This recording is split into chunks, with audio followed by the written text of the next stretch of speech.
Hello everyone. We are continuing with the book of Judges, going from chapter 16. Now Samson went to Gaza and saw a harlot there and went into her. When the Gazites were told, Samson has come here, they surrounded the place and lay in wait for him all night at the gate of the city.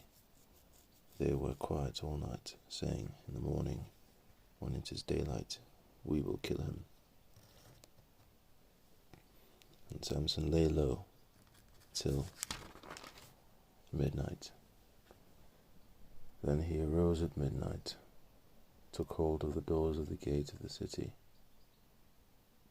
and the two gateposts, pulled them up, bar and all, put them on his shoulders, and carried them to the top of the hill that faces Hebron. Afterward it happened that he loved a woman in the valley of Sorek, whose name was Delilah. And the lords of the Philistines came up to her and told her, "Entice him and find out where his great strength lies, and by what means we may overpower him, that we may bind him to afflict him, and every one of us will give you 1,100 pieces of silver." So Delilah said to Samson, "Please tell me where your great strength lies, and with what you may be bound to afflict you." And Samson said to her, "If they bind me with 7 fresh bowstrings, not yet dried, then I shall become weak and be like any other man." So the lords of the Philistines brought up to her 7 fresh bowstrings, not yet dried, and she bound him with them. And the men were lying in wait, staying with her in the room. And she said to him, "The Philistines are upon you, Samson." But he broke the bowstrings as a strand of yarn breaks when it touches fire. So the secret of his strength was not known. Then Delilah said to Samson, "Look, you have mocked me and told me lies. Now, please tell me what you may be bound with." So he said to her, "If they bind me securely with new ropes that have never been used, then I shall become weak and be like any other man." Therefore Delilah took new ropes and bound him with them, and said to him, "The Philistines are upon you, Samson."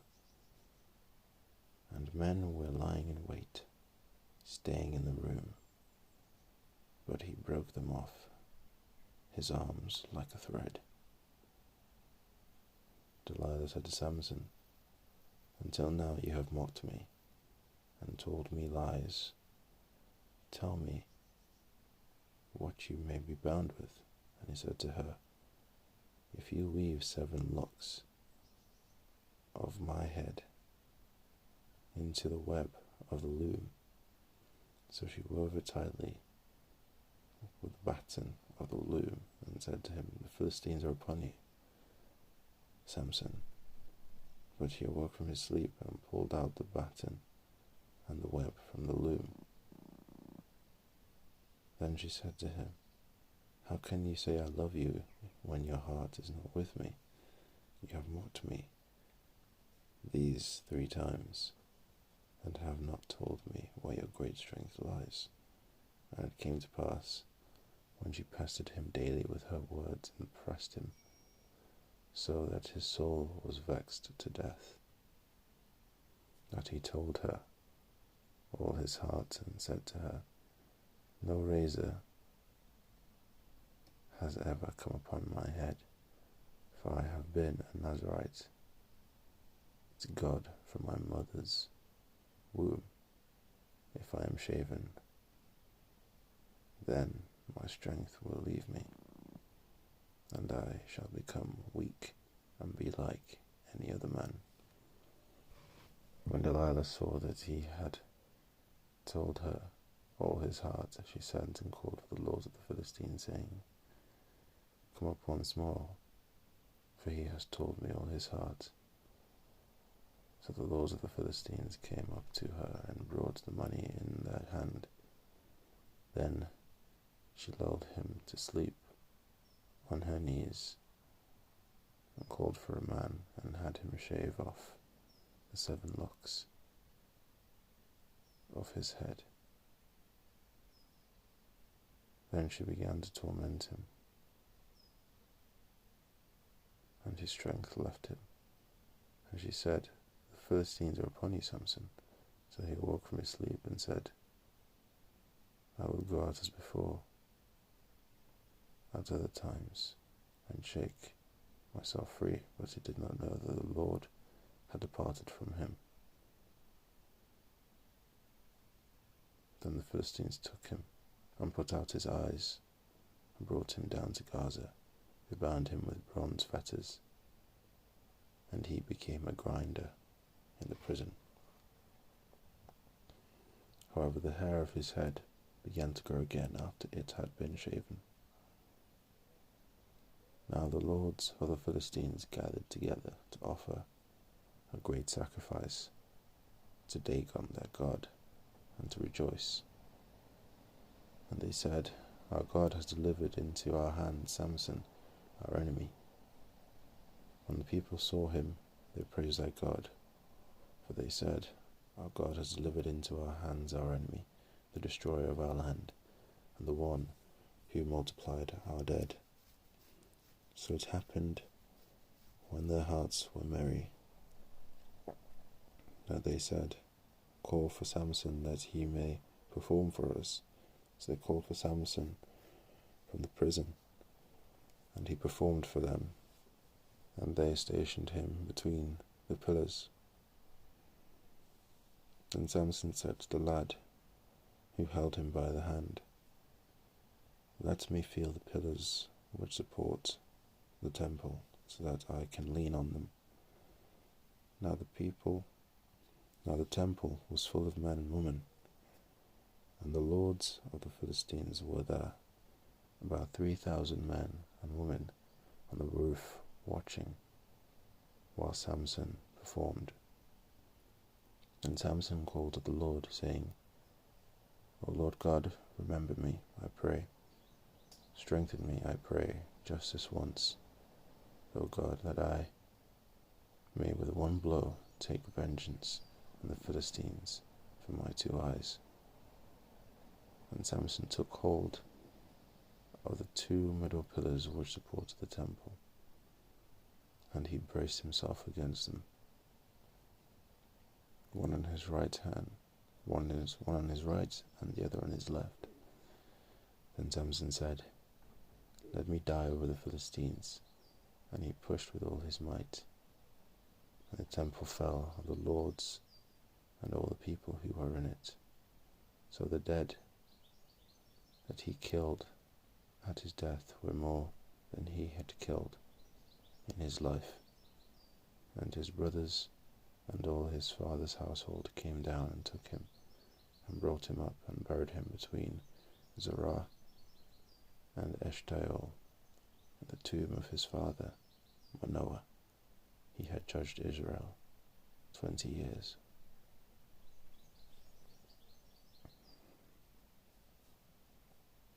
Chapter 17.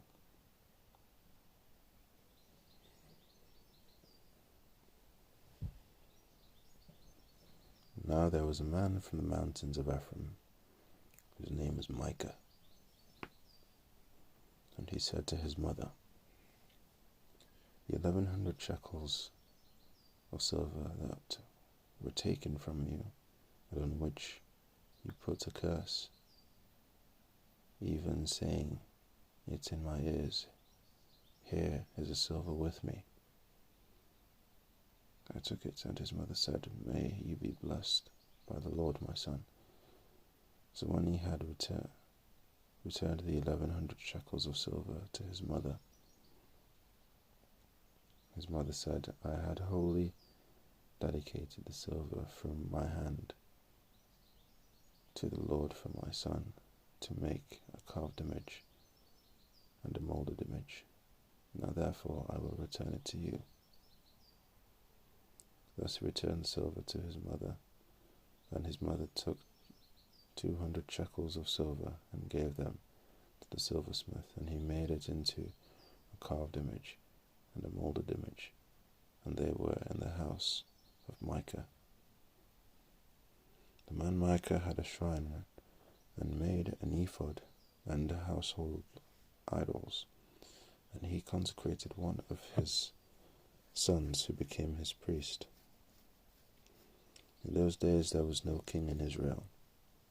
Everyone did what was right in his own eyes.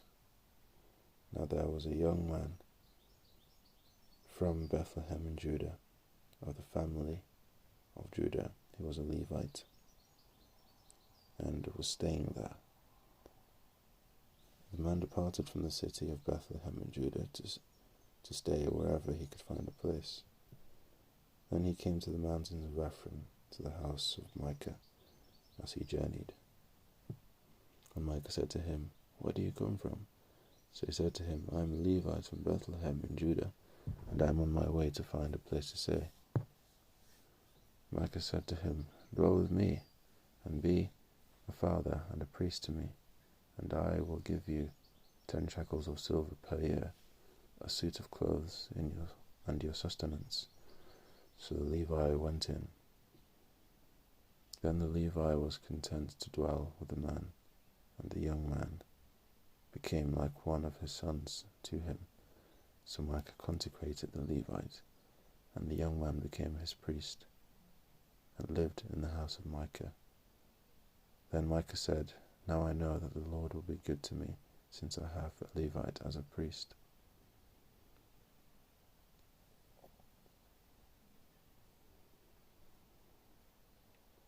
Chapter 18. In those days there was no king in Israel, and in those days the tribe of the Danites was seeking an inheritance for itself to dwell in, for until that day their inheritance among the tribes of Israel had not fallen to them. So the children of Dan sent 5 men of their family from their territory, men of valor from Zorah and Eshtaol, to spy out the land and search it. They said to them, Go search the land. So they went to the mountains of Ephraim, to the house of Micah, and lodged there. While they were at the house of Micah, they recognized the voice of the young Levites. They turned aside and said to him, Who brought you here? What are you doing in this place? What do you have here? He said to him, Thus and so Micah did for me. He has hired me, and I have become his priest. They said to him, Please inquire of God, that we may know whether the journey on which we go will be prosperous. And the priest said to them, Go in peace. The presence of the Lord be with you on your way. So the 5 men departed and went to Laish. They saw the people who were there, how they dwelt safely in the manner of the Sidonians, quiet and secure. There were no rulers in the land who might put them to shame for anything. They were far from the Sidonians, and they had no ties with anyone. The spies came back to their brethren at Zorah and Eshtaol, and the brethren said to them, What is your report? So they said, Arise, let us go up against them, for we have seen the land, and indeed it is very good. Would you do nothing?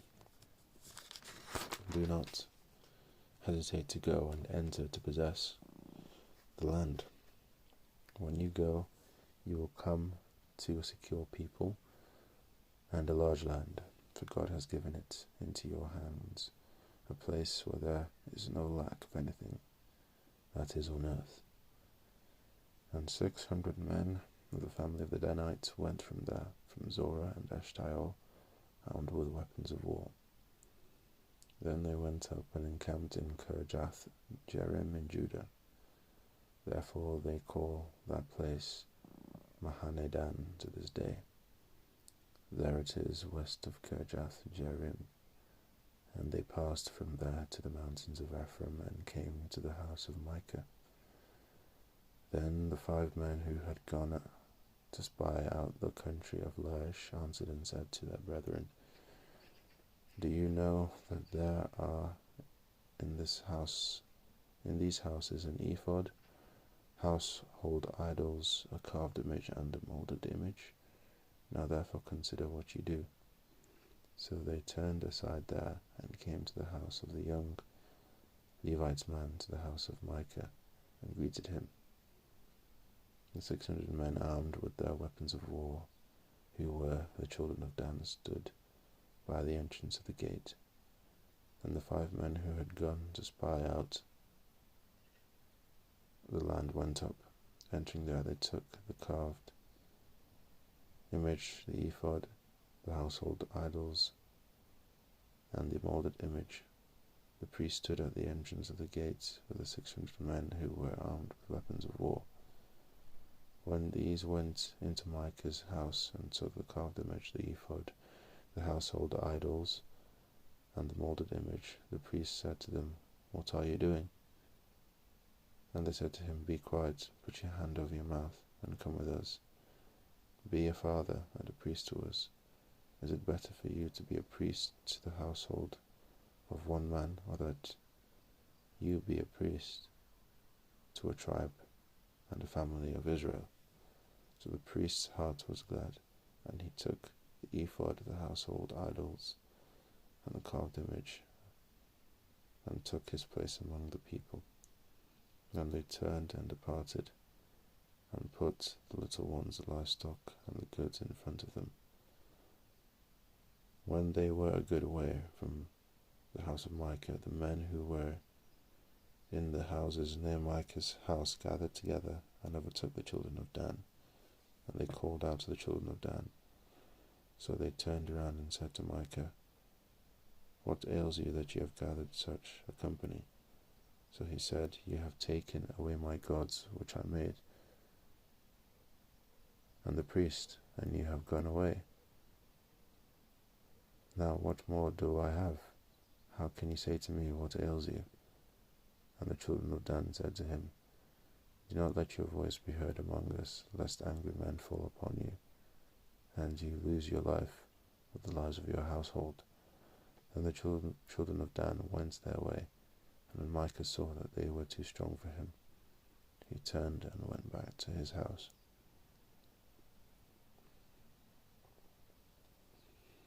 So they took the things Micah had made, and the priest who had belonged to him, and went to Laish, to a people quiet and secure, and they struck them with the edge of the sword, and burned the city with fire.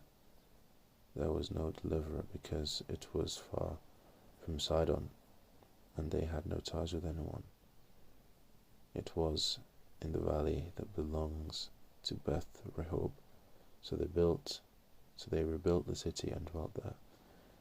And they called the name of the city Dan, after the name of Dan their father, who was born to Israel.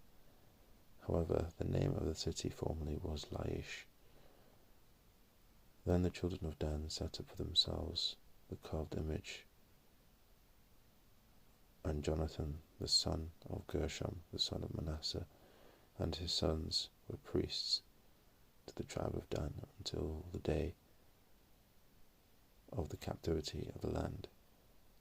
So they set up for themselves Micah's carved image which he made, all the time that the house of God was in Shiloh.